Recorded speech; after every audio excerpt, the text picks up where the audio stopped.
I was halfway across the world when my daughter's scream shattered my heart into a million pieces. "Dad, please, he's going to kill us." The line went dead. I stared at my phone in the desert heat, my hands shaking, my mind racing. My little girl, my Lily, was crying for help, and I was 7,000 miles away. That was the moment I knew. I was going home, and I wasn't coming alone. Hit like, subscribe for more betrayal stories, and comment your city or country. Let me back up a little. My name is Jake Morrison. I'm a Marine Corps sergeant, been serving for 12 years. 3 years ago, my wife Emma left me. Said I was never home. Said the kids needed stability. Said she found someone who could actually be there. That someone was Derek Watson. Rich, successful, charming. At least, that's what everyone saw. I saw something else in his eyes during the custody hearing. Something cold. Something dangerous. But the judge didn't care what I saw. Emma got primary custody. I got every other weekend and a broken heart. I try to be there for my kids. Lily, who's 10 now, and Max, who just turned 8. But Derek made it hard. He'd cancel my visits last minute. He'd tell the kids I didn't care about them. Emma, she just let it happen. I watched my babies slip away, one weekend at a time. But I never stopped calling. Never stopped sending letters. Never stopped being their dad, even from thousands of miles away. 2 months ago, I got deployed to Afghanistan. Routine mission. 3 months overseas, then home for good. I was counting down the days. Lily would video call me every week, always smiling, always saying she was fine. But last week, something changed. Her smile looked forced. Her eyes looked scared. When I asked if everything was okay, she glanced off camera and whispered, "Yeah, Dad. Everything's fine." Then she hung up quick. Too quick. I tried calling Emma. No answer. I tried texting. Nothing. My gut told me something was wrong, but I was stuck on the other side of the world with no way to help. That feeling, that helplessness, it's the worst thing a father can feel. Worse than any bullet, any bomb, any battlefield. Not being there when your kids need you. That's the real nightmare. Then tonight happened. I was in my bunk, writing a letter to Max for his birthday, when my phone buzzed. Unknown number. I almost didn't answer. But something told me to pick up. "Dad," it was Lily. Her voice was shaking. In the background, I heard shouting. A man's voice. "Derek." "Lily, what's wrong? What's happening?" I sat up straight, my heart pounding. "Dad, he hurt Max." He grabbed him by the neck and threw him against the wall. "Max is bleeding." Mom tried to stop him, but he locked her in the bedroom. "Dad, I'm scared. I'm hiding in the closet. I don't know what to do." My blood turned to ice.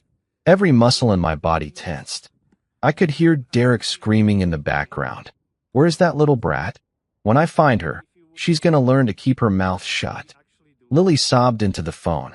"Dad, please come home. He said if we ever told you, he'd make us disappear. But I don't care anymore. I need you. Max needs you.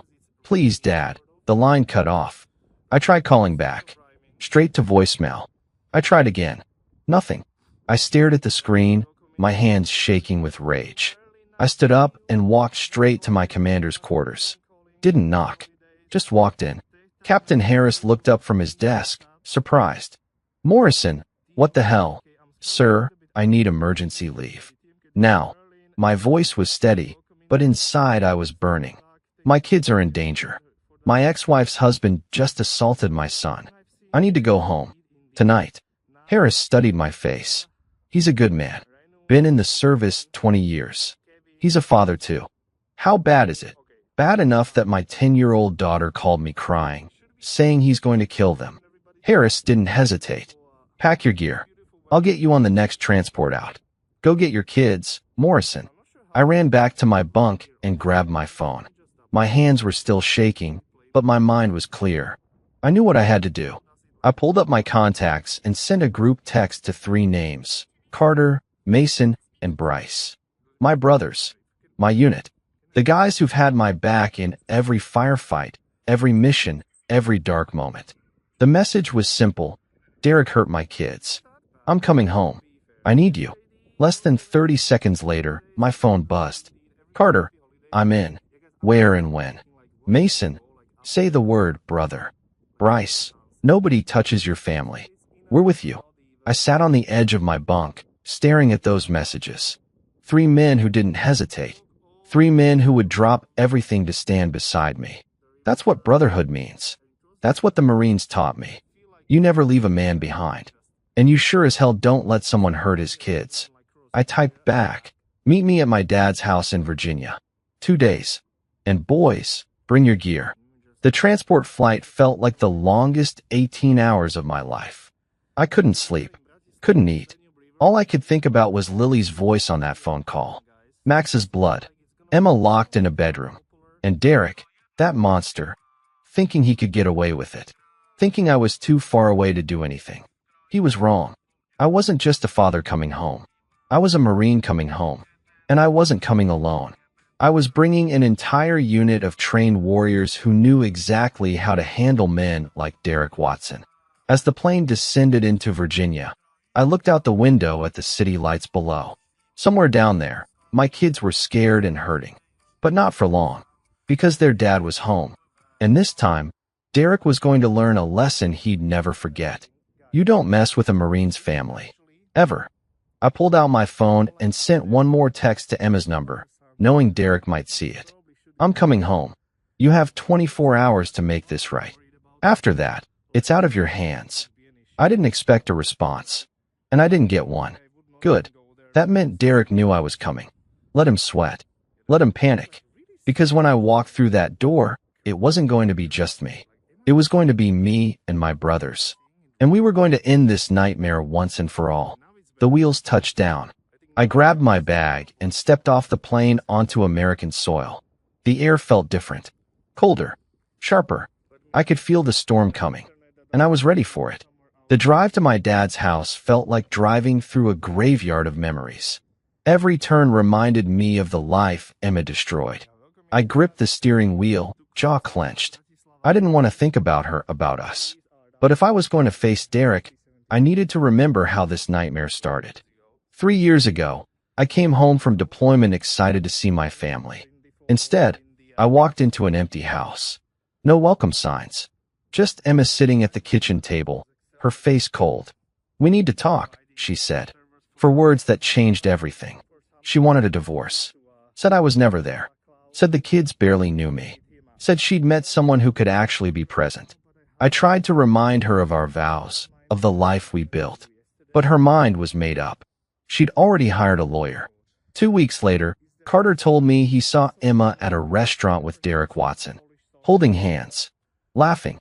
She'd been cheating for 4 months while I was overseas, trusting her, missing her, loving her.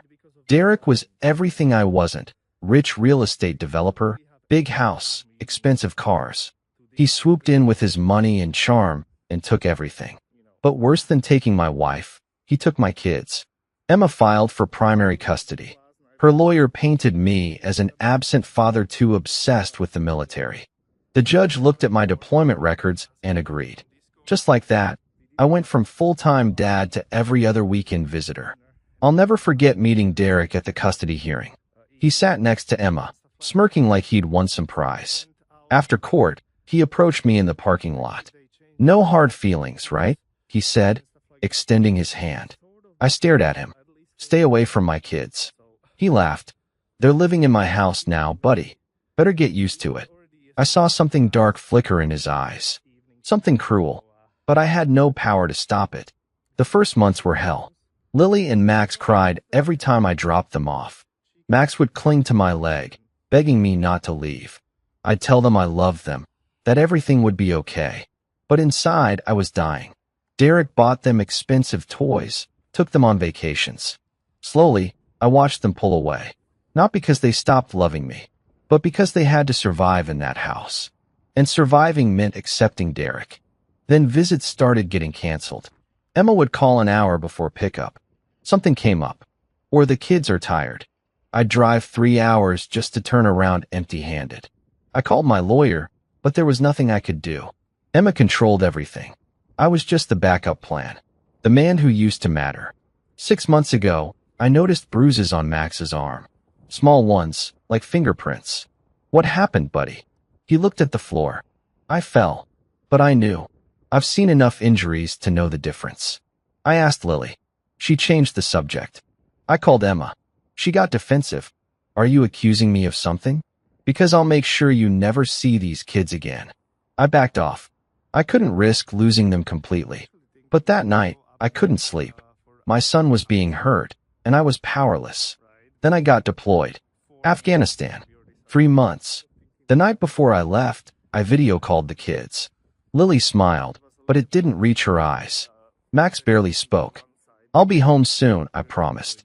Lily nodded. Okay, Dad. Be safe. Then she hung up. I stared at the blank screen, feeling like I'd failed them. Now, sitting outside my dad's house, I realized something. I'd been playing by the rules this whole time. And where did it get me? My son thrown against a wall. My daughter hiding in terror. The rules didn't protect them. So I wasn't going to play by the rules anymore.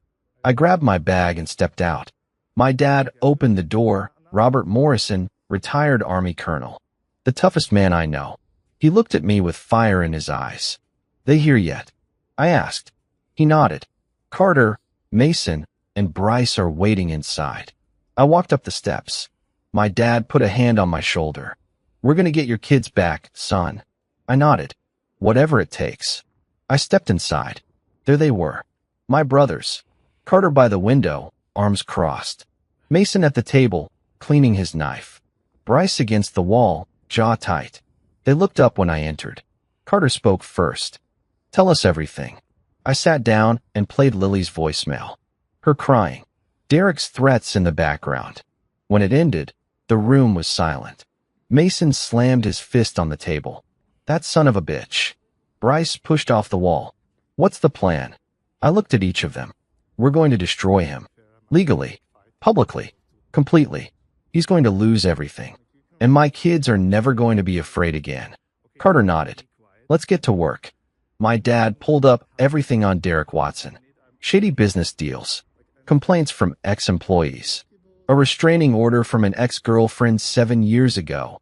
Buried, sealed, paid off. This guy's a ticking time bomb, my dad said. We just need to light the fuse. I stared at Derek's photo on the screen. That smug face. He thought he was untouchable, but he'd never faced a father with nothing left to lose. And he'd definitely never faced Marines who decided he was the enemy. I leaned back and smiled. Derek Watson, you just made the worst mistake of your life. You hurt my kids. Now you're about to find out what happens when you mess with a Marine's family. Emma Watson sat on the edge of her bed, staring at the locked bedroom door. Her hands were shaking. Her face was wet with tears. Outside, she could hear Derek's footsteps pacing back and forth. Heavy, angry. She knew that walk. It was the walk that came before the yelling, before the grabbing, before the things she'd spent 3 years trying to hide from everyone, including herself. She'd made a mistake, the biggest mistake of her life. And now her children were paying for it. 3 years ago, she thought she'd found her knight in shining armor. Derek Watson was everything Jake wasn't. He was home every night. He took her to expensive restaurants. He bought her designer clothes and promised her a life of comfort and security. No more lonely nights wondering if her husband would come home alive. No more military deployments. No more putting her life on hold. Derek made her feel seen. Important. Special. But that was before the mask came off. The first time Derek showed his true colors was 6 months after the wedding. They were at dinner, and Emma mentioned Jake's name in passing. Something about the kids missing their father. Derek's face darkened. He gripped his fork so hard his knuckles turned white. I don't want to hear that man's name in my house, he said quietly. Too quietly. Emma laughed it off, thinking he was joking. He wasn't. That night, he told her exactly how things were going to be. I'm their father now. Jake is just a weekend babysitter. And if you keep bringing him up, we're going to have a problem. Emma should have left then, but she didn't. She told herself Derek was just adjusting, that he'd get better, that he loved her.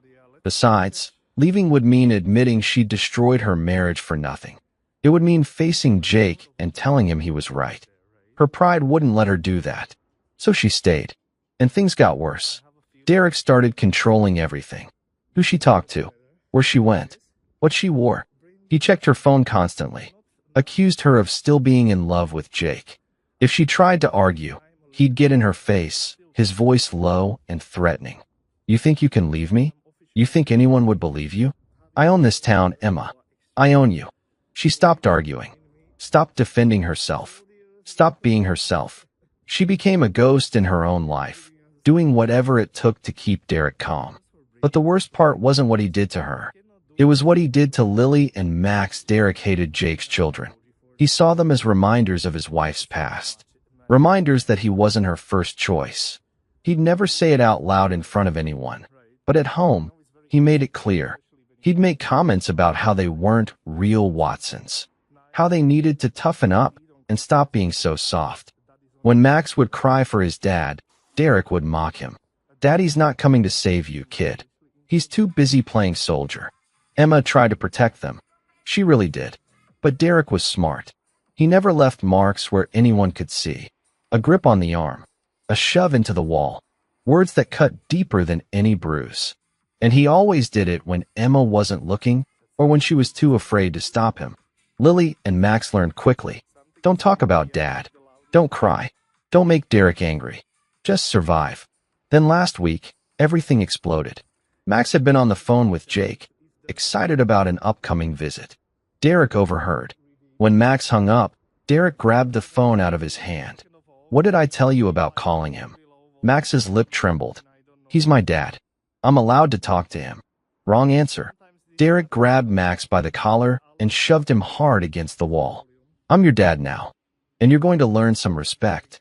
Emma ran into the room just as Derek's hand moved toward Max's throat. Derek, stop, she screamed. She grabbed his arm, trying to pull him away. Derek turned on her, his eyes wild. You want to defend him? Fine. You can stay in your room and think about whose side you're really on. He shoved her toward the bedroom. Emma stumbled, hitting her shoulder against the doorframe. Derek pointed at Max and Lily, who stood frozen in terror. Get to your rooms. Now. And if I hear one word out of either of you tonight, you'll regret it. Emma tried to leave her room later, but the door was locked from the outside. She pounded on it, screamed, begged. Nothing. She grabbed her phone and called Lily. Are you okay? Is Max okay? Lily's voice was quiet, scared. Max's lip is bleeding. He's crying. Mom, I'm scared. Emma felt her heart break. I'm so sorry, baby. I'm going to fix this. I promise. But even as she said it, she didn't know how. Derek had taken her car keys, her credit cards, her freedom. She was trapped. That's when Lily did the bravest thing Emma had ever seen. She called Jake. Emma heard about it the next morning when Derek unlocked the door. He was calm, too calm. Your daughter called her daddy last night, he said, leaning against the doorframe. Told him I hurt Max, told him you were locked up. You know what that means, right? Emma's blood ran cold. Derek, please, he held up a hand. Jake's probably on his way here right now, thinking he's going to play hero. Let him come. I've got lawyers. I've got connections. And I've got a restraining order ready to file the second he steps on my property. He's not taking you or those kids anywhere. And if you try to leave me, he stepped closer, his voice dropping to a whisper. I'll make sure you lose them. Permanently. Emma realized then that she wasn't just trapped in a house. She was trapped in a nightmare. And the only person who could save her was the man she'd betrayed. The man she'd left for this monster. Jake. She'd pushed him away, painted him as the bad guy, taken his children from him. And now, she needed him to save them all. The irony wasn't lost on her. Neither was the guilt. She sat on the bed, staring at her phone. She wanted to call Jake. Wanted to beg for his forgiveness. Wanted to tell him she'd been wrong about everything. But Derek was watching her. Always watching. So instead, she prayed. Prayed that Jake was coming. Prayed that he'd bring help. Prayed that her children would forgive her for putting them in this hell. And prayed that somehow, some way, this nightmare would end before Derek did something they couldn't come back from. Outside the door, Derek's footsteps stopped. The lock clicked. The door opened. He stood there, smiling. That same charming smile he'd used to win her over 3 years ago. We're having guests tomorrow night, he said. A business party. You're going to get dressed up, smile, and act like the perfect wife. And if you say one word to anyone about our little disagreements." He let the threat hang in the air. Emma nodded, her voice barely a whisper. "I understand." Derek's smile widened. "Good girl." He closed the door. The lock clicked again. Emma buried her face in her hands and cried. Because she knew the truth. Derek wasn't going to let them go. Not without a fight. And if Jake was really coming, it was going to get ugly. She just hoped that when the dust settled, her children would still be alive. And that maybe, just maybe, Jake would give her the chance to say she was sorry. The plane touched down at 6 a.m. I hadn't slept in 36 hours, but adrenaline kept me moving. Carter, Mason, and Bryce were waiting at my dad's house. When I walked through that door, I wasn't just Jake Morrison anymore. I was a father on a mission, and I had an army behind me. My dad was already at the kitchen table, laptop open, files spread everywhere. He looked up when I entered. "I've been digging into Derek Watson all night. You need to see this." Carter stood by the window, arms crossed. Mason cleaned his knife at the table. Bryce leaned against the wall, silent but ready. These men had saved my life overseas. Now they were here to save my kids. My dad turned the laptop toward me. "Derek's not as clean as he looks. 3 years ago, an ex-girlfriend filed a restraining order. Claimed he choked her during an argument. Case disappeared 2 weeks later. Money changed hands. My blood boiled. He's done this before." My dad nodded. "And he'll do it again. Unless we stop him." Carter spoke up. "What's the plan, Jake?" I looked at each of them. "We do this the right way. Legally. We gather evidence. We build a case. We use the system against him. But if he tries anything..." I paused. "We protect my kids. Whatever it takes." Mason grinned. "Now you're talking. First stop, my kids. They were staying with Emma's parents across town. I knocked on the door, my heart pounding. Emma's mother, Linda, opened it. Her face went pale. "Jake, I didn't know you were back. Where are they?" My voice was calm but firm. She stepped aside. "Upstairs. In Lily's old room." I climbed those stairs faster than I've ever moved. The door was cracked open. Inside, Lily sat on the bed next to Max. His face was bruised. His lip was split. "My little boy." My heart shattered. "Dad." Lily's voice broke. She jumped up and ran into my arms. Max followed, sobbing into my chest. "I'm here," I whispered. "I'm here, and I'm not leaving. I promise." I knelt down to Max's level. "Who did this to you?" He looked at the floor. "Derek." He grabbed me, threw me, said I was talking too much about you. Rage burned in my chest, but I kept my voice soft. "Did he hurt Lily too?" Max shook his head. "No, but he yells at her. A lot. And Mom. She's scared of him, Dad. Really scared." I pulled them both close. "Listen to me. You're safe now. I'm not letting anyone hurt you ever again. Do you understand?" They nodded. Lily looked up at me, tears streaming down her face. "Is Mom okay?" He locked her in the bedroom. "We haven't seen her since." My jaw clenched. "I'm going to get her out. I promise." Back at my dad's house, I laid out the plan. Derek's hosting a business party tomorrow night at his mansion. Big event. Lots of guests. That's our window. Carter raised an eyebrow. "You want to crash his party?" I nodded. "In front of witnesses. He can't hide behind closed doors if the whole town is watching." Bryce smiled. "I like it." My dad pulled up blueprints of Derek's house. 2 exits. Front and back. Security cameras on every corner. He's paranoid. Mason studied the layout. "We'll need someone monitoring those cameras." "I can handle that." Carter pointed to the back exit. "Bryce and I will cover the perimeter. You go in the front, Jake. Make it public." I nodded. "Perfect. But before we could move, I needed legal backup."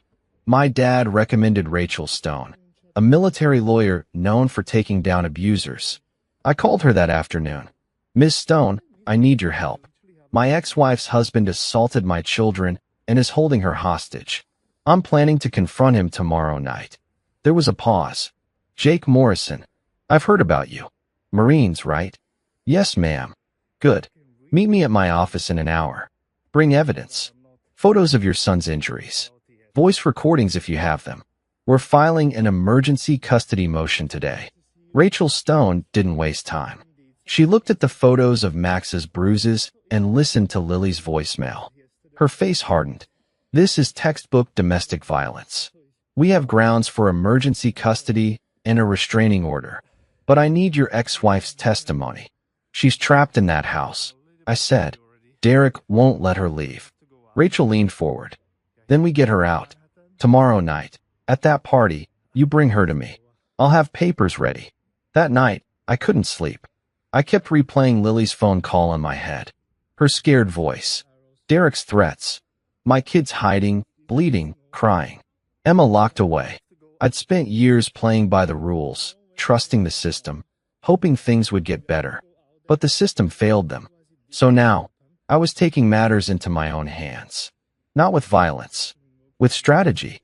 With witnesses. With the law on my side. At dawn, my phone buzzed. Unknown number. I answered. Jake Morrison. A cold, familiar voice responded. This is Derek. I hear you're in town. My grip tightened on the phone. That's right. He laughed. Stay away from my family, soldier boy. You come near my house, and I'll have you arrested for trespassing. I stayed calm. Your family? Those are my kids, Derek. And you put your hands on them. Silence. Then his voice turned ice cold. Prove it. I smiled. I will. See you tomorrow night. I hung up and looked at my brothers. He knows we're coming. Carter grinned. Good. Let him sweat. Mason stood up. Game time. Bryce cracked his knuckles. Let's end this. Tomorrow night, Derek Watson's perfect little world was going to come crashing down. In front of everyone he knew. And there was nothing he could do to stop it. The night before Derek's party, I sat in Rachel Stone's office going over the plan one more time. She spread legal documents across her desk. Emergency custody petition, restraining order application, witness statements. Everything we needed to bury Derek Watson. Tomorrow night, you walk in, you get Emma out, and you bring her straight to me, Rachel said, tapping her pen on the papers. I'll have a judge on standby. We file everything within the hour. I nodded. What if Derek tries to stop us? Rachel looked up, her eyes sharp. That's what the witnesses are for. He can't claim assault or kidnapping if 50 people see Emma walk out willingly. And if he touches you. She smiled. Well, that's just more evidence. Back at my dad's house, the team was ready. Carter checked his phone. He'd been monitoring Derek's social media. Guest list is public. Business partners, city council members, even the police chief. Derek's showing off. Mason grinned. Perfect. Let's give them a show they'll never forget. Bryce pulled up the security camera feeds he'd hacked into earlier. I've got eyes on every entrance. Derek's got private security, 2 guys at the front gate, 1 roaming the property. My dad looked at me. You sure about this, son? Once you walk through that door, there's no turning back. I thought about Max's bruised face. Lily's terrified voice. Emma locked in a bedroom.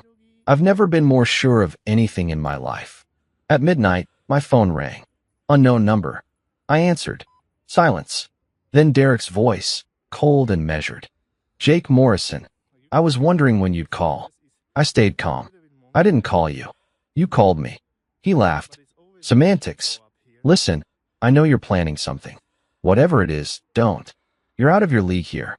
I own this town. The police. The judges. Everyone. I leaned back in my chair. You don't own me. And you sure as hell don't own my kids. Derek's voice dropped lower. Those kids live in my house. They eat my food. They sleep under my roof. That makes them mine. And Emma? She's not going anywhere. She knows what happens if she tries to leave. My blood boiled, but I kept my voice steady. You put your hands on my son. You locked my ex-wife in a bedroom. You think you can just get away with that? Derek sighed like he was bored. I already have. See, here's the thing, soldier boy. You can come to my party. You can make a scene. But at the end of the night, you'll leave empty-handed. Because I have lawyers. I have money. I have power. What do you have? A uniform and some misplaced sense of justice? I smiled. I have something you'll never understand, Derek. I have brothers who would die for me. And I have the truth. That's more than enough. There was a pause. Then Derek's voice turned ice cold. Come to my party tomorrow night. I dare you. Walk through my front door and see what happens. You'll be arrested before you make it to the living room. I stood up. See you tomorrow, Derek. I hung up. Carter looked at me. He's rattled. I nodded. Good. Rattled people make mistakes. The next morning, I drove to Emma's parents' house to see the kids one more time before tonight. Lily ran into my arms the second I walked in. Dad, are you really going to get Mom? I knelt down. I promise. By tomorrow, you and Max and your mom are going to be safe. No more Derek. No more being scared. Max grabbed my hand. What if he hurts you, Dad? I ruffled his hair. He won't. I've got backup. The best backup in the world. That evening, I put on my Marine dress uniform. The jacket, the medals, the stripes. I looked in the mirror and saw the man I used to be. The man Emma fell in love with. The man who swore to protect and serve. Tonight, I wasn't serving my country. I was serving my family. And nothing was going to stop me. At 7 p.m., Carter, Mason, Bryce, and I pulled up 2 blocks from Derek's mansion. Bryce stayed in the car, monitoring security cameras on his laptop. Mason and Carter circled around to cover the back exit. I walked alone toward the front gate. The security guard stepped forward. Invitation? One of them asked. I looked him dead in the eye. I don't need one. Derek's expecting me. The guard radioed someone inside. A minute later, the gate buzzed open. You're clear. But any trouble, and you're out. I nodded and walked up the long driveway. The mansion was lit up like a palace. Music played. Laughter echoed from inside. I reached the front door and stopped. This was it. The moment everything changed. I took a deep breath and pushed the door open. The room went silent. Every head turned toward me. Men in suits. Women in dresses. Wine glasses frozen mid-sip. And there, at the center of it all, stood Derek Watson. His face went pale, then red, then twisted into a fake smile. Jake Morrison, he said loudly, walking toward me. What a surprise. I didn't know we invited Marines to this event. I stepped further into the room, my boots echoing on the marble floor. I'm not here for your party, Derek. I'm here for Emma. The room erupted in whispers. Derek's smile faded. Emma's not feeling well. She's resting upstairs. I looked around at all the guests, making sure they heard every word. Emma's not resting. You locked her in a bedroom. And yesterday, you assaulted my 8-year-old son. Gasps filled the room. Derek's face turned red. That's a lie. You're delusional. I pulled out my phone and held it up. This is a voicemail from my daughter, begging me to come home because you hurt her brother. Want me to play it for everyone here? Derek's jaw clenched. His hands balled into fists. Get out of my house. Now. I didn't move. Not without Emma. Derek stepped closer, his voice low and dangerous. You're trespassing. I can have you arrested. I smiled. Go ahead. Call the cops. Let's see what they say when 50 witnesses confirm that I walked in here calmly and asked for my children's mother. Derek's eye twitched. He was losing control. Then, from the top of the stairs, a voice called out. Jake! Everyone turned. Emma stood there, her face pale, her hands shaking. She looked at me with tears in her eyes.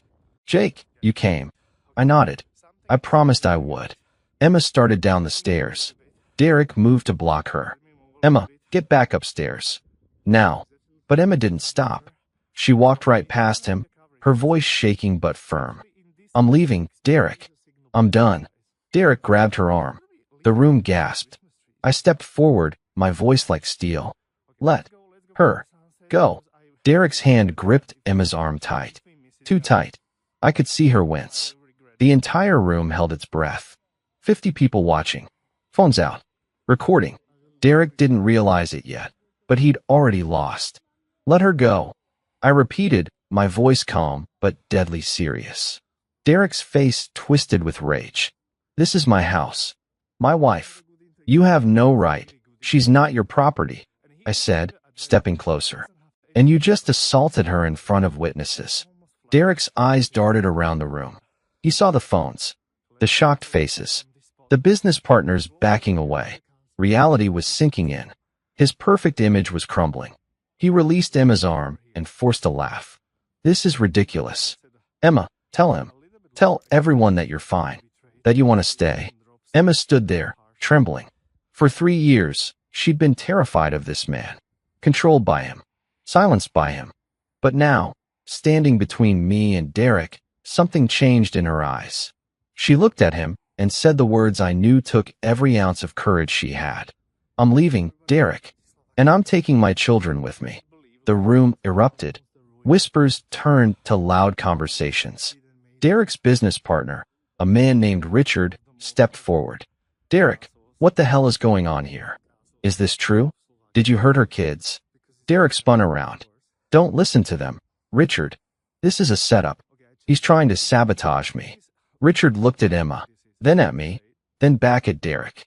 I think you need to let her go, Derek, before this gets worse. Derek's jaw clenched. His fists balled. I could see the calculation in his eyes. He wanted to fight, wanted to lash out, but he was surrounded, trapped, and he knew it. Fine, he hissed. Leave. But you're not taking anything from this house. Not a dime. Not a car. Nothing. Emma straightened her shoulders.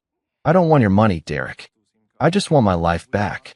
She walked toward me, her legs shaking but her head held high. I extended my hand. She took it, and together, we walked toward the front door. But Derek wasn't done. You think you won? He shouted after us. I'll destroy you in court, Emma. I'll make sure you lose everything. And you, Jake? You just assaulted me in my own home. I'm pressing charges. I stopped and turned around. I didn't touch you, Derek. But you grabbed Emma in front of 50 witnesses. And earlier this week, you assaulted my 8-year-old son. Rachel Stone has the medical reports. The photos. The witness statements. You're done. Derek's face went white. Who the hell is Rachel Stone? I smiled. Your worst nightmare. As we stepped outside, Carter and Mason appeared from the shadows. Everything go okay? Carter asked. I nodded. Better than okay. Emma's safe. And Derek just buried himself in front of half the town. Mason grinned. Good. Now let's get out of here before he calls the cops. We drove straight to Rachel Stone's office. She was waiting, papers spread across her desk. When Emma walked in, Rachel stood and extended her hand. Mrs. Watson, I'm Rachel Stone. I'm going to help you get your children back and make sure Derek Watson never hurts you again. Emma broke down crying. Thank you. Thank you so much. Rachel sat her down and started going through the documents. Emergency custody petition. Restraining order. Divorce papers. I need you to tell me everything, Emma. Every time he hurt you. Every time he threatened you. Every bruise. Every insult. Everything. Emma took a deep breath and started talking. For 2 hours, she told Rachel everything. The control. The isolation. The violence. The threats. The day he grabbed Max. The night he locked her in the bedroom. Rachel took notes, her face hard and focused. When Emma finished, Rachel leaned back. We have enough. We're filing for emergency custody tonight. By tomorrow morning, you'll have temporary custody of Lily and Max. Derek will be served with a restraining order. And we're pressing charges for domestic violence and child abuse. Emma's eyes widened. Really? That fast? Rachel nodded. That fast. Judge Collins owes me a favor. And after what Derek did tonight in front of witnesses, this is open and shut. At midnight, Rachel called Judge Collins. I could hear the conversation from across the room. Your Honor, I have an emergency custody case. Documented child abuse. Medical records. Witness statements. And the mother just escaped tonight with help from the child's father, a Marine sergeant. There was a pause. Then Rachel smiled. Thank you, Your Honor.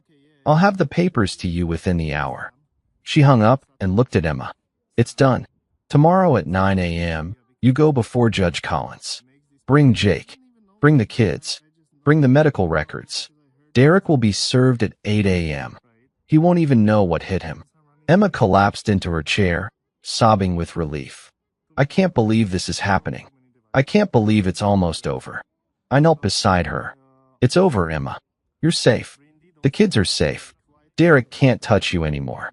She looked at me, tears streaming down her face. Jake, I'm so sorry. For everything. For leaving you. For bringing him into our kids' lives. For not listening when you tried to warn me. I destroyed everything because I was selfish and stupid. I shook my head.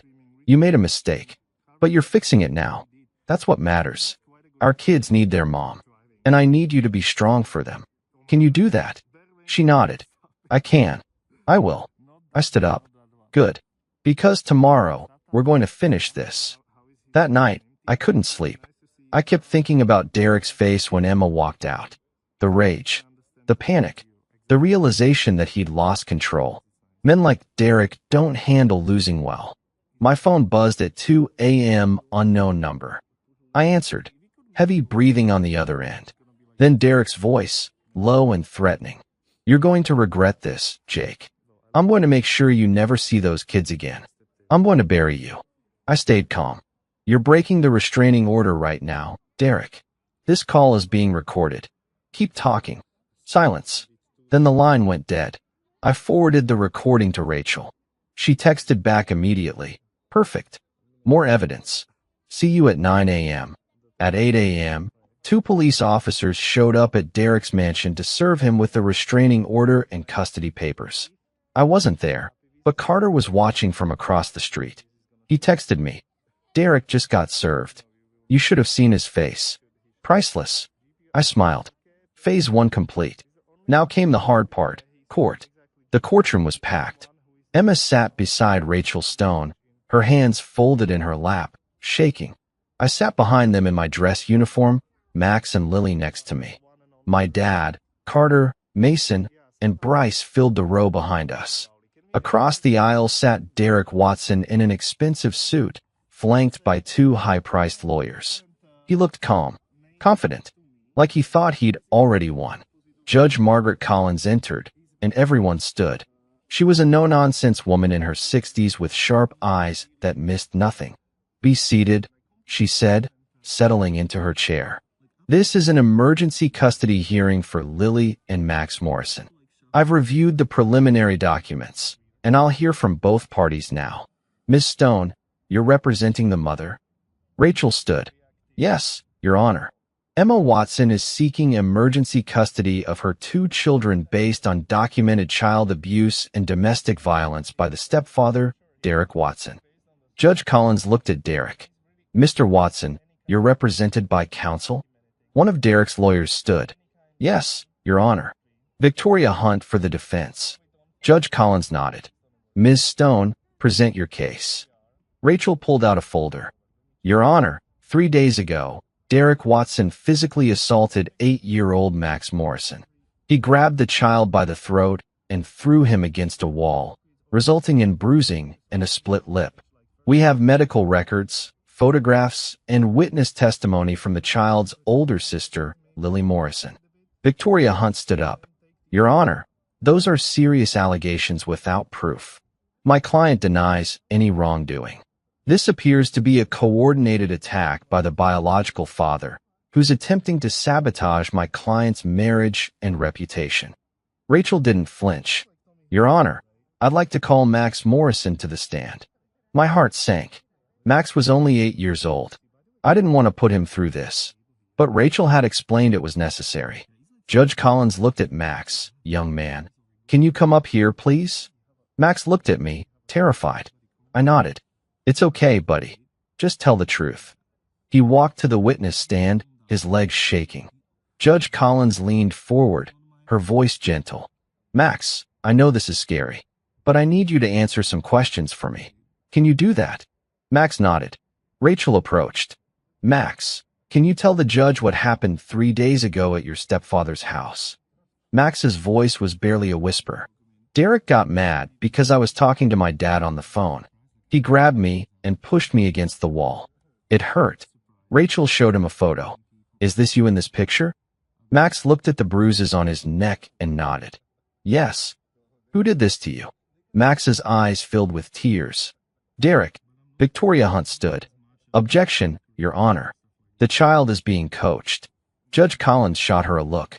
Overruled. Sit down, Miss Hunt. I'll decide if he's being coached. Rachel continued. Max, has Derek hurt you before? Max nodded. He pushes me sometimes. And he yells a lot. He says I'm not his real son, and I should stop crying about my dad. The courtroom went silent. Judge Collins's face hardened. Thank you, Max. You can step down. Max ran back to me, and I pulled him into my arms. Rachel called Lily next. She was stronger than Max, but I could see the fear in her eyes. Lily, did you witness what happened to your brother? Lily nodded. Yes. Derek grabbed Max and threw him.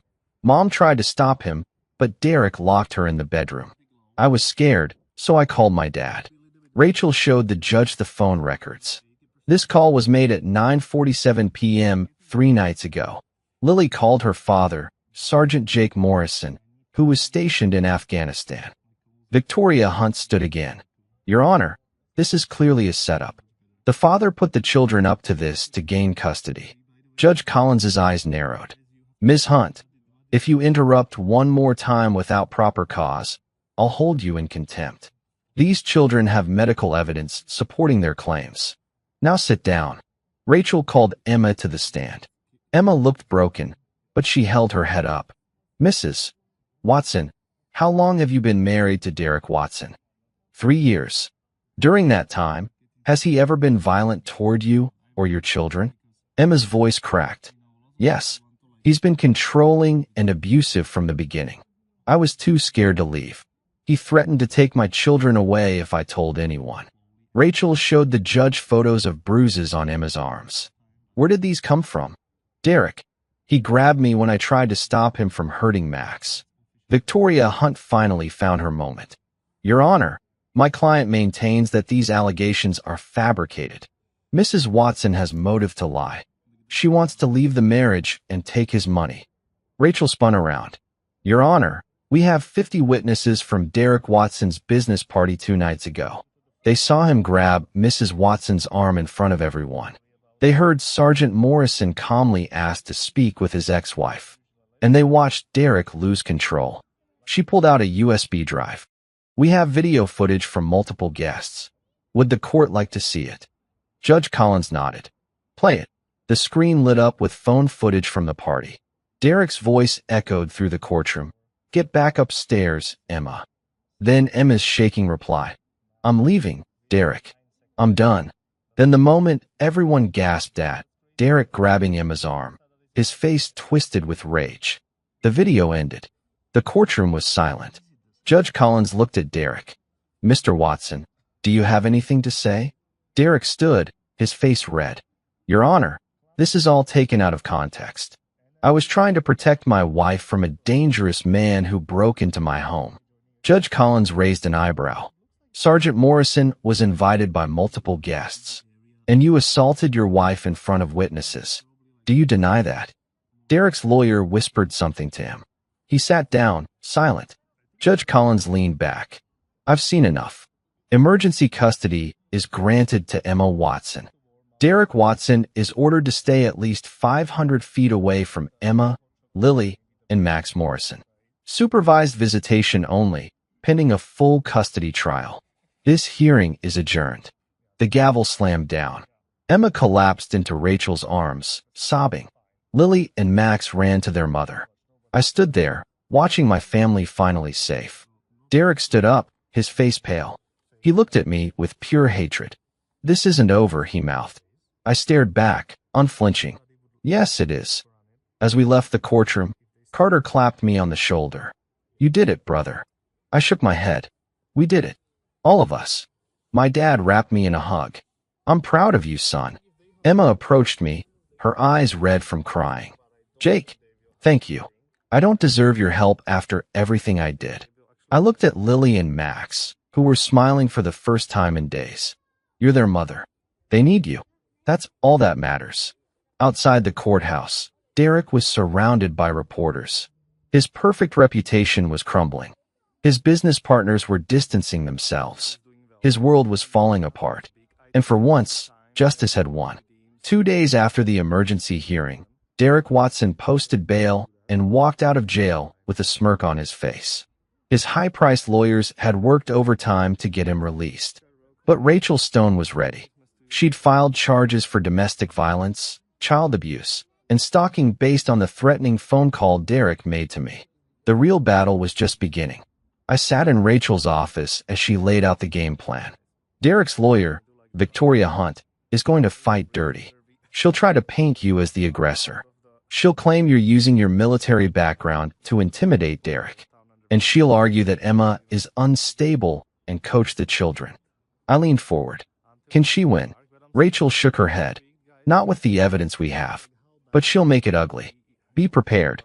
The full custody hearing was scheduled for 1 week later. In that time, Derek launched his counterattack. His lawyers filed a motion claiming I had assaulted him at his party and that Emma was an unfit mother who abandoned her children emotionally.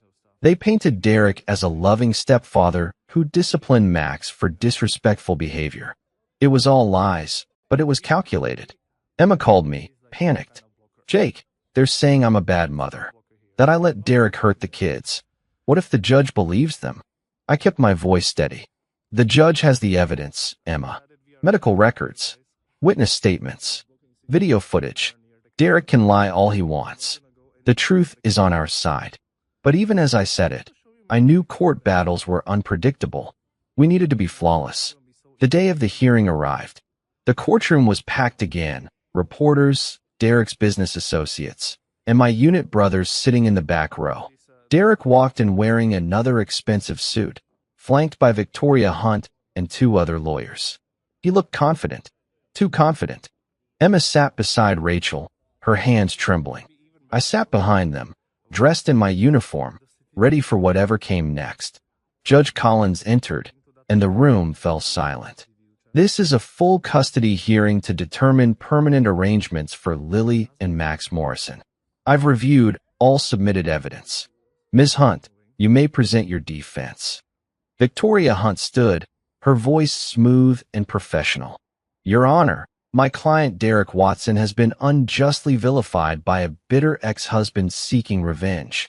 Sergeant Morrison orchestrated this entire situation to destroy Mr. Watson's reputation and steal custody from a loving stepfather. She pulled out photos of Derek with Lily and Max at a theme park, smiling. These children were happy in Mr. Watson's home. They had stability, financial security, and a father figure who was present. Sergeant Morrison was deployed for months at a time, leaving his children behind. Yet he expects this court to believe he's the better parent? Rachel stood. Objection, Your Honor. This is character assassination, not evidence. Judge Collins nodded. Sustained. Ms. Hunt, stick to the facts. Victoria adjusted her approach. Your Honor, the alleged assault on Max Morrison was a disciplinary action taken by a frustrated stepfather dealing with a disrespectful child. Children get bruises. That doesn't constitute abuse. The courtroom erupted in murmurs. Judge Collins slammed her gavel. Order. Rachel stood, her voice sharp. Your Honor, I'd like to call a witness. Dr. Amanda Brooks, pediatrician who examined Max Morrison after the alleged disciplinary action. A woman in her 40s took the stand. Rachel approached. Dr. Brooks, can you describe Max's injuries? Dr. Brooks pulled out her report. Max had bruising consistent with being grabbed forcefully around the neck and upper arms. He also had a split lip and minor head trauma from impact with a hard surface. These injuries are not consistent with normal childhood accidents or reasonable discipline. They're consistent with assault. Victoria Hunt stood. Objection. The witness is speculating. Judge Collins leaned forward. Overruled. Dr. Brooks is a medical expert. Continue. Rachel nodded. Dr. Brooks, in your professional opinion, was Max Morrison in danger in that home? Dr. Brooks didn't hesitate. Yes. If the abuse had continued, it could have escalated to life-threatening injuries. Next, Rachel called Carter to the stand. He testified about Derek's threatening phone call to me at 2 a.m., which violated the restraining order. Then she called Richard, Derek's former business partner, who testified that Derek had a reputation for explosive anger and controlling behavior. The evidence kept piling up, piece by piece, until Derek's perfect image was completely shattered. Finally, Rachel called Derek himself. He took the stand, his jaw tight. Mr. Watson, did you grab Max Morrison by the throat and throw him against a wall? Derek's voice was calm. I disciplined a child who was being disrespectful. I may have been too firm, but I never intended to hurt him. Rachel pulled out the medical photos. You call this too firm? A child with bruises, a split lip, and head trauma? Derek's mask started to crack. That boy has been poisoned against me by his father. He refuses to respect me in my own home. Rachel stepped closer. So you hurt him because he missed his dad? Derek's face reddened. I didn't hurt him. I taught him a lesson. By assaulting him. By showing him who's in charge. The courtroom went silent.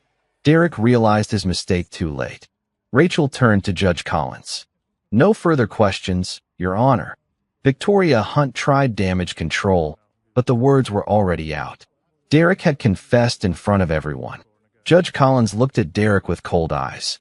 Mr. Watson, I've heard enough. Based on the evidence presented, medical records, witness testimony, video footage, and your own admission, I'm granting full custody to Emma Watson. You are prohibited from any contact with Lily and Max Morrison. Supervised visitation will not be considered until you complete court-ordered anger management and domestic violence counseling. This court is adjourned. The gavel slammed. Emma collapsed in tears. Lily and Max ran to their mother. I stood, feeling the weight lift off my shoulders. Derek sat frozen, his face pale. Victoria Hunt whispered something to him, but he didn't respond. His world had just collapsed. Outside, reporters swarmed Derek, shouting questions. His business empire was crumbling. Partners were cutting ties. His reputation was destroyed. And for the first time in his life, Derek Watson had lost. Completely. 3 days after the custody verdict, Rachel Stone called with news that made my blood boil. Jake, Derek's filing an appeal. He's claiming judicial bias and trying to overturn the custody order. I gripped the phone. Can he do that? Rachel's voice was calm. He can try, but with the evidence we have, it won't go anywhere. However, there's something else. The district attorney wants to press criminal charges against Derek for assault and domestic violence. That meant another trial, another battle. But this time, it wasn't just about custody. It was about making sure Derek faced real consequences. When I asked, Rachel checked her notes. 2 weeks. I'll be working with the prosecutor. We need you, Emma, and the kids ready to testify again. I exhaled. We'll be ready. The next 2 weeks were intense. Emma was stronger now, but reliving the trauma in court was taking its toll. Lily and Max were finally starting to smile again, but they'd have to face Derek one more time. I spent every day preparing them, reassuring them, reminding them that they were safe now. My unit brothers stayed close. Carter helped Emma move into a new apartment. Mason installed security cameras. Bryce ran background checks to make sure Derek wasn't violating the restraining order. Then, 3 days before the trial, something unexpected happened. Rachel called me at midnight. Jake, you need to see this. Check your email.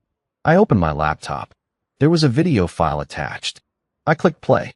It was security footage from Derek's office building. The timestamp showed it was from 2 years ago.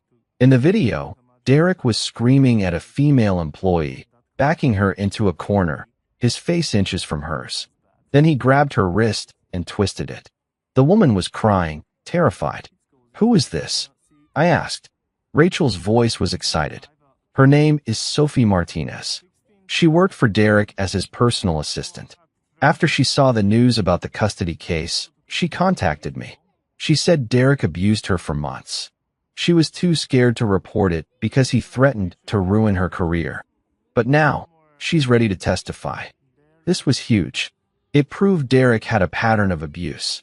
It wasn't just about Emma and the kids anymore. It was about every person Derek had ever hurt. Does the prosecutor know? I asked. Rachel laughed. He does now? This case just got a lot stronger. The day of the criminal trial arrived. The courtroom was packed again. This time, Derek looked different. His expensive suit couldn't hide the exhaustion in his eyes. His lawyers seemed less confident. The prosecutor, a sharp woman named Jessica Reynolds stood and addressed the judge. Your Honor, the state is charging Derek Watson with assault, domestic violence, and child endangerment. We have extensive evidence and multiple witnesses. Jessica called Emma first. Emma took the stand, her voice steady. She told the jury everything. The control, the threats, the night Derek locked her in the bedroom, the moment he grabbed Max. By the time she finished, several jurors were wiping their eyes.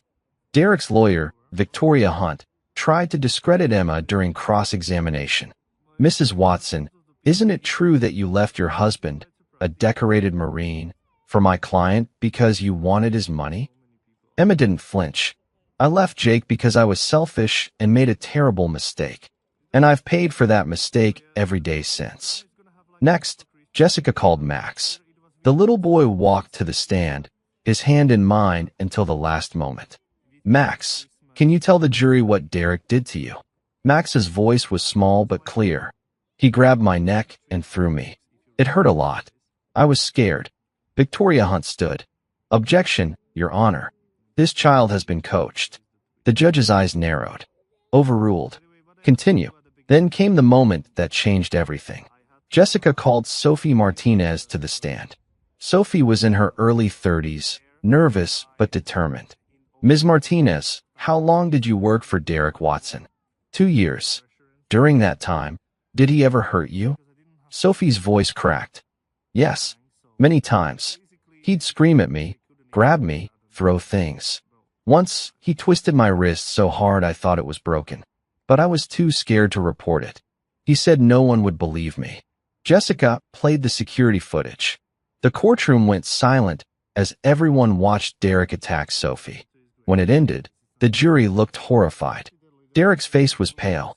Victoria Hunt tried to object, but the judge overruled her. This footage is admissible. Continue. Finally, Jessica called my unit brothers as character witnesses.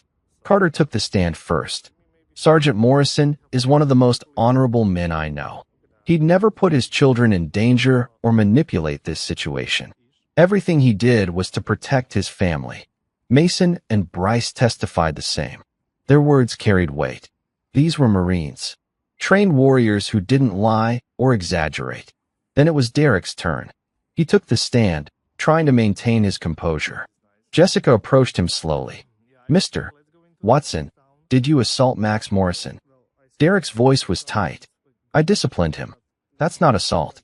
Jessica pulled out the medical photos. You call this discipline? Derek's jaw clenched. He needed to learn respect. By choking him. I didn't choke him. Derek's voice rose. The mask was slipping. Jessica showed the video of Sophie. Did you assault Ms. Martinez? Derek hesitated. That was taken out of context. You grabbed her wrist and twisted it. How is that out of context? Derek's face reddened. She was insubordinate. So you hurt her? I was teaching her a lesson. The courtroom erupted. Judge Collins slammed her gavel. Order. Jessica stepped back. No further questions. Derek realized too late that he'd just confessed again. Victoria Hunt tried to salvage the situation during redirect, but the damage was done. The jury had seen the real Derek Watson, the monster behind the mask. After closing arguments, the jury deliberated for 3 hours. When they returned, the foreman stood. We find the defendant, Derek Watson, guilty on all counts. Emma collapsed in tears. I pulled her into a hug. Lily and Max cheered. My brothers clapped me on the back. Judge Collins looked at Derek. Mr. Watson, you have shown a pattern of violence and control. You've hurt women, children, and employees. This court sentences you to 5 years in prison, followed by mandatory counseling and a permanent restraining order. You will never be allowed near the Morrison family again. The gavel slammed. Derek was led away in handcuffs, his empire destroyed, his freedom gone. Outside, reporters swarmed us. Emma held her children close. I just want to say thank you to Jake Morrison. He saved our lives. I looked at the cameras. This isn't about me. It's about protecting the people who can't protect themselves. Derek Watson hurt a lot of people. Today, he finally paid for it. 6 months after Derek Watson was sentenced to prison, Life finally felt like it was supposed to. I stood in the backyard of my new house, watching Max and Lily play on the swing set I'd built last weekend. Their laughter filled the air. Real laughter, not the forced kind they used to fake around Derek. Emma sat on the porch steps, sipping coffee, a genuine smile on her face. For the first time in years, we were all free. Emma and I didn't get back together. Too much had happened. Too much had been broken. But we co-parented better than we ever had before. We put the kids first. We communicated. We respected each other's boundaries. And most importantly, we both learned from our mistakes. Emma was in therapy, working through the trauma Derek had caused. She was stronger now, more confident. The woman I'd fallen in love with all those years ago was slowly coming back. The kids were healing too. Max's nightmares had stopped. He talked about Derek less and less.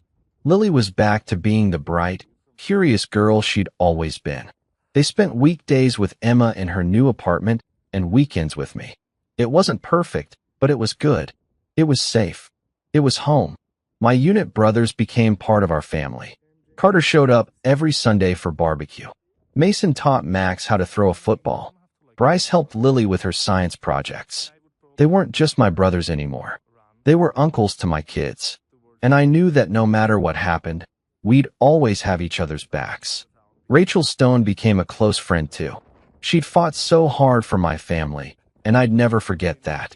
She stopped by one afternoon with news. "Jake, you should know, Derek's appealing his sentence. But between you and me, it's not going anywhere. The evidence was too strong. He'll serve his full term." I nodded. Good. He deserves every day of it. 3 weeks later, something unexpected happened. Sophie Martinez, the woman who'd testified against Derek, reached out to me. "Sergeant Morrison, I just wanted to say thank you. Because of you and your family, I found the courage to speak up. Derek can't hurt anyone else now." Her words hit me hard. This wasn't just about my kids anymore. It was about everyone Derek had ever terrorized. And knowing that we'd stopped him from hurting anyone else, that made everything worth it. One evening, as I tucked Lily and Max into bed, Lily looked up at me with her big brown eyes. "Dad, are you leaving again?" My heart sank. I knew this question would come eventually. "No, sweetheart. I'm done with deployments. I put in for a transfer to a local base. I'm staying right here. I'm not going anywhere." Lily's face lit up. "Really? You promise?" I kissed her forehead. "I promise." Max grabbed my hand. "Dad, I'm not scared anymore. Derek's gone, right? He can't come back." I squeezed his hand. "He's gone, buddy. And he's never coming back. You're safe. Both of you." Max smiled and closed his eyes. "I love you, Dad. I love you too, son." That night, I sat on my porch with a beer, staring up at the stars. My dad pulled up in his truck and joined me. "You did good, Jake. Real good." I looked at him. "I couldn't have done it without you. Without Carter, Mason, Bryce, Rachel, everyone." My dad put a hand on my shoulder. "That's what family does. We show up when it matters most." Emma called me the next morning. "Jake, I need to say something. I've been wanting to say it for months, but I didn't know how." I braced myself. "What is it?" Her voice cracked. "I'm sorry. For everything. For leaving you. For bringing Derek into our lives. For putting our kids in danger. For not listening when you tried to warn me. I destroyed everything because I was selfish and stupid, and I don't expect you to forgive me. But I needed you to know that I see it now. I see how wrong I was. And I'll spend the rest of my life making it up to Lily and Max." I took a deep breath. "Emma, you made mistakes. Big ones. But you also fought like hell to fix them. You testified. You faced Derek. You chose our kids over your pride. That takes courage. And yeah, it's going to take time for me to fully forgive you. But we're getting there. What matters is that Lily and Max are safe. That they're happy. That they know both their parents love them. Everything else, we'll figure it out." Emma sobbed on the other end. "Thank you, Jake. Thank you for giving me another chance to be a good mom." "You already are," I said. "You just needed to remember that." A month later, I got a call from Judge Collins. "Sergeant Morrison, I wanted to let you know that Derek Watson tried to file another appeal. It was denied. He'll serve his full sentence with no possibility of early parole. Your family is safe. I exhaled. Thank you, Your Honor, for everything. She paused. You fought for your children when the system failed them. That's what a real father does. Your kids are lucky to have you. That weekend, we had a family barbecue at my dad's house. Emma, Lily, Max, my dad, Carter, Mason, Bryce, Rachel, everyone who'd fought for us was there. As I watched my kids run around the yard, laughing and playing, I realized something. We'd been through hell. We'd faced a monster. We'd fought battles in court and in life. But we came out stronger. Together. And that's what mattered. As the sun set, I gathered everyone around. I just want to say something. To all of you. You didn't have to help us. You didn't have to fight for us. But you did. And because of you, my kids get to be kids again. They get to feel safe. They get to be happy. So thank you. From the bottom of my heart. Thank you. Carter raised his beer. To family. Blood or not. Everyone echoed. To family. That night, as I tucked the kids in one more time, Lily asked me a question that made my heart swell. Dad, do you think we'll ever be okay? Like really okay? I smiled. Sweetheart, we already are. We've got each other. We've got people who love us. We've got a future full of possibilities. Yeah, bad things happened. But we survived. And we're stronger because of it. So yes, baby, we're more than okay. We're going to be amazing. Lily hugged me tight. I love you, Dad. I love you too, sweetheart. Always. As I walked out of their room and closed the door, I realized something. Sometimes the strongest weapon isn't a gun or a fist. It's a father's love. It's a family that refuses to break. It's brothers who stand together no matter what.